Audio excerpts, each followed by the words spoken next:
السلام علیکم ورحمۃ اللہ وبرکاتہ۔ آج میں پیٹ کی دپھاری تیزابیت کے بارے میں بتاؤں گا۔ جب ہم کھانا کھاتے ہیں تو اگر ہمیں بھوک نہ ہو ہم پھر کھانا شروع کر دیں، یعنی کہ بھرے پیٹ کھانا نہیں کھانا چاہیے۔ نمبر 2، کھانے کو جلدی نہیں کھانا چاہیے۔ نمبر 3، کھانے کے درمیان میں پانی نہیں پینا چاہیے۔ ان چیزوں سے ہمارے کھانا ہضم کرنے میں جو دشواری ہوتی ہے اسی وجہ سے پیٹ میں دپھاری ہو جاتی ہے۔ تو حدیث کے مطابق کھانا آرام سکون سے کھایا جائے، صبح کا کھانا جلدی کھایا جائے، رات کو جلدی سو جائے، کھانا کھانے کے بعد چہل قدمی کریں اور صبح اٹھ کر چائے وغیرہ کوئی چیز نہ پیے، کافی نہ پئیں، اس سے پہلے کھانا کھا لیں۔ جب ہم کافی یا چائے پیتے ہیں تو پھر پیٹ میں تیزابیت بن جاتی ہے، دپھاری ہو جاتی ہے، تو کھانا ہضم ہونے میں مشکل ہوتی ہے۔ تو یہ چیزیں ساری ہمیں دین سے ملتی ہیں۔ تو کھانا کھانے کے بعد 2-3 دانے انجیر کے کھانے حدیث سے ثابت ہے، اس سے کھانا ہضم ہونے میں مدد ملتی ہے۔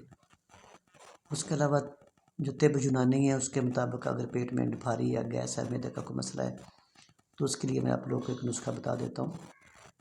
آپ کلونجی لے لیں، ہم وزن سب چیزوں کو لینا ہے۔ کلونجی کے بعد سونف لے لیں، سفید زیرہ لے لیں، ملیٹھی لے لیں، جون کھار اور موٹی الائچی کلاں، ان سب چیزوں کا سفوف بنا لیں۔ اس میں 5 گرام آپ نے 20 گرام لے لیں، اس میں 5 گرام آپ نے 7 پودینہ لینا ہے۔ تو اس کا سفوف بنا کے کھانے کے بعد چھوٹی ہاف جو ٹی سپون ہوتی ہے، چھوٹی چمچ، اس کو آپ کھانا نیم گرم پانی کے ساتھ کھا سکتے ہیں۔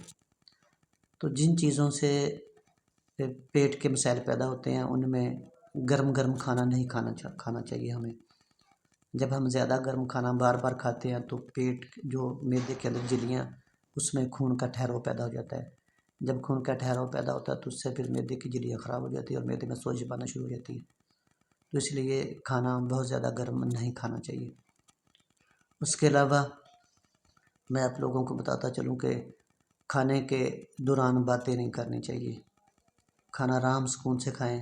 اگر نماز کا بھی وقت ہو، میں نے کل بھی بتایا تھا پچھلی ویڈیو میں، تو پہلے آپ آرام سکون سے کھانا کھا لیں، نماز بعد میں ادا کریں۔ یہ چیزیں بہت ضروری ہے، کھانا اطمینان سے، توجہ سے، دھیان سے کھائیں۔ اور کھانا تھوڑی سی بھوک کم رکھ کر کھانا کھائیں۔ مطلب کہ کھانا اگر 2 روٹی کی آپ کو بھوک ہے تو آپ تھوڑی سی اس میں سے بچا لیں، تھوڑی سی کم کھا لیں۔ اس سے بھی آپ کو معدے کا فائدہ ہوگا، آپ کو کھانا ہضم ہونے میں مدد ملے گی۔ تو بہت ساری چیزیں ہیں جن کی وجہ سے معدے میں دپھاری، گیس، تیزابیت بنتی ہے۔ تو سنترے کا جوس اور سنترے کا گدا یہ بھی آپ کھا سکتے ہیں کھانے کے بعد 40 منٹ کے بعد۔ لیکن انجیر حدیث سے ثابت ہے، انجیر کے 2-3 دانے آپ کھا لیا کریں۔ آپ صلی اللہ علیہ وسلم کے زمانے میں بھی معدے کے مسائل تھے تو آپ نے ہمیشہ رات کو پانی میں شہد ملا کر پیا، اس سے تیزابیت نہیں پیدا ہوتی۔ ٹھیک ہے، تو ہم لوگوں کے لیے بھی یہ سبق ہے کہ اگر ہم کولڈ ڈرنک، چائے وغیرہ پیتے تو اس کی جگہ پہ پانی میں شہد ملا کے پی سکتے ہیں۔ یہ سنت بھی ہے، حدیث سنت بھی ہے، ثواب بھی ہے اور اس کا فائدہ۔